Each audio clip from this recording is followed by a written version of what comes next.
Nggak ada orang yang jatuh cinta itu bahagia terus selama 1 tahun 365 hari. Kenapa?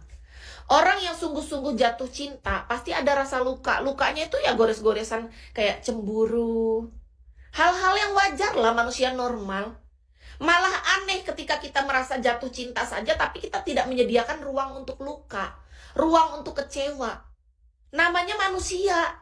Kecuali kita mendapatkannya malaikat atau mendapatkannya yang maha kuasa. Kan kita menjadi hubungannya sama manusia, manusia berdosa yang bisa salah, yang bisa selingkuh, yang bisa bohong, yang bisa macam-macam lah kesalahan di sana. Ketika kita siap menerima, artinya kita siap juga melepaskan. Ketika kita siap jatuh cinta, artinya kita siap terluka. Kenapa aku 7 tahun sendiri? Karena aku belum siap menerima paket luka itu. Banyak orang cuma siap jatuh cinta yang bunga-bunganya doang, wah, yang manja-manjaannya doang, yang senang-senangnya doang. Tapi pas sudah berada di titik sakit, luka, kecewanya kan gak siap. Nah, kalau kita merasa sadar diri, kayak Kis, aku kan sadar diri orangnya. 7 tahun ini sendiri karena apa? Karena aku sadar diri, aku belum siap untuk sepaket sama luka itu. Semua manusia yang sedang menjalin hubungan cinta saat ini dipastikan pasti ada luka di dalamnya. Gak mungkin enggak. Lukanya entah goresan silet yang tidak terlihat, atau bacokan tombak yang sangat dalam sampai tembus ke belakang sini.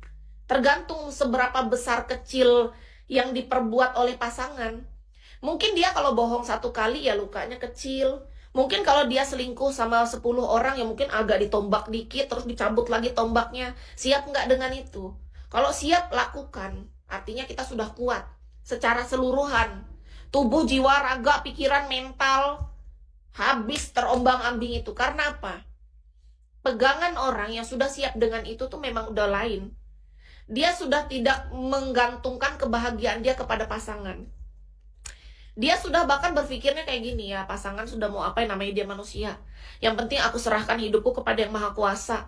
Aku percaya yang maha kuasa akan menolong menyelamatkan aku sebagai sosok manusia yang lemah tak berdaya ini akan dikuatkan olehnya. Kalau dia berharap kepada pasangan ini nggak bisa. Sudah kebanyakan tombak-tombak yang berapa ratus ribu di dalam situ. Hatinya ini udah, ini hati ditombak sini, tombak sana, udah kagak ada sisa ruang lagi nih sebenarnya.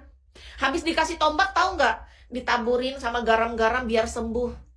Karena itu kayak kebaikan lagi nih, kayak laki-laki melakukan kesalahan, tombak sekali. Terus dia mau memulai, mau memperbaiki diri, digaram-garami, disembuhin. Jadi agak kering dikit lukanya, ditutup pakai Hansaplast. Kayak gitu kan. Hidup kayak gitu kan. Emang kayak gitu. Karena apa? Karena kita manusia, punya hati, punya pikiran. Laki-lakinya nih dikasih pikiran, popok anak, istri tiba-tiba ngambek, nggak mau diajak bercinta, nggak mau diajak ngobrol, ngambek apa macam-macam. Yang laki-laki kan jadi pikiran. Itu kan ketombak otaknya. Iya, ditombak gitu otaknya. Kayak tor gitu, kayak gitu. Gimana caranya tersadar? Iya. Kalau dibilang sadis banget tuh enggak, Kak. Ini tuh cuman ibaratnya tuh contoh supaya kita paham bahwa betapa kejamnya kalau lidah itu kita enggak hati-hati. Kis tuh sengaja memberi contoh untuk supaya cepat ditangkap. Kalau kita cuma kasih contoh yang kecil-kecil, enggak ngerti orang. Orang-orang tuh enggak ngerti bahwa lidah ini tuh sangat tajam. Manusia itu kalau nggak langsung tep dikasih contoh keras kayak gini, dia nggak akan tersadar. Lidah itu tuh bahaya. Banyak orang gini, Kak. Aku dulu bahkan dikatain baper. Baperan. Apa sih jadi orang baperan? Dia nggak sadar dengan lidahnya. Dia nggak sadar dengan ucapannya. Jangan dikira orang bisa terluka cuman gara-gara ditombak, dibacok. Dengan mulut seseorang aja tuh bisa menghancurkan mental. Bisa membuat kita jatuh. Bisa membuat kita luka. Belajar. Orang-orang tuh cuman melihat bahwa oh luka itu hanya ketika disiletin atau luka ketika ditombak, dibacok, ditembak sama peluru. Oh, enggak. Banyak orang tuh yang bisa melukai bahkan hanya dengan mulut, lidah, ucapan. Kebanyakan orang nggak mau hati-hati dengan itu lalu tinggal bilang, ah jadi cewek baperan banget. Dia nggak sadar. Yang membuat kita merasakan itu tuh karena ulahnya, ucapannya yang tidak dia jaga.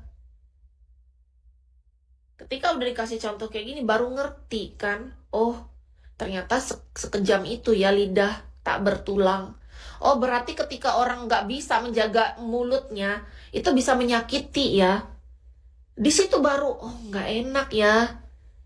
Gitu loh, ketika kita sadar nggak enak, setidaknya kita mikir, aku nggak akan melakukan itu, gitu. Aku akan belajar lebih baik. Bukannya ketika tahu sakit malah nyakitin orang lalu bilang, ah lu baper. Padahal dia sendiri tahu kalau digituin tuh nggak enak. Difitnah nggak enak, dimaki nggak enak, direndahkan nggak enak. Tapi dia melakukan itu ke orang lain, setelah dia melakukan itu dia ngatain orang baper, lebay. Bukannya introspeksi diri, malah menyerang orang, terus ditambah lagi dia yang ngatain pula. Lengkap betul. Manusia jenis apa kayak gitu? Tolong ya. Mohon kerjasamanya sesama manusia. Sesama maksudnya kalau masih sadar kalau kita manusia. Mari kita sama-sama belajar gimana caranya satu sama lain gitu. Aku juga sadar, Kis. Menurut Kis gini, dalam hidup kita itu bisa dihadirkan dalam hidup orang, entah menjadi sosok baik ataupun jahat.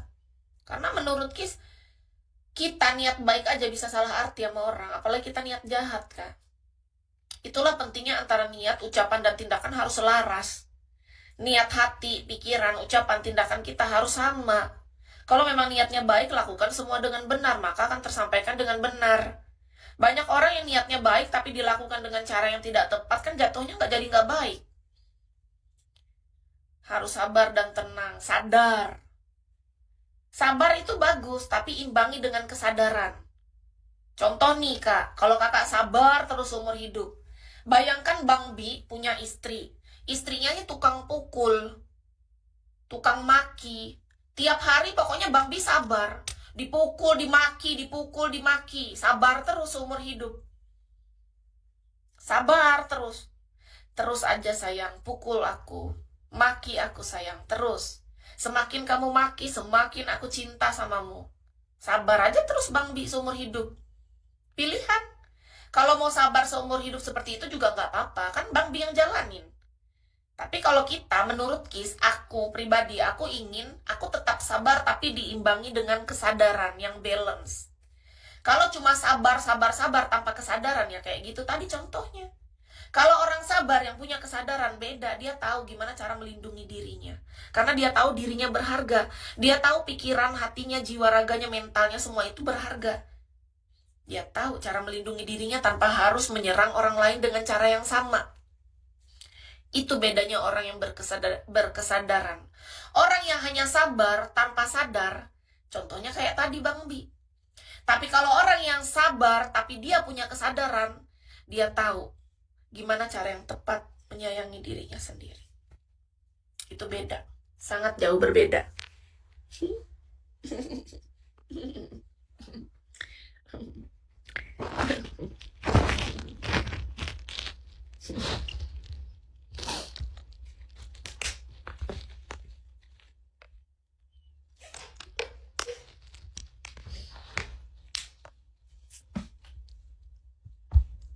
Senang juga ketemu kakak, terima kasih ya.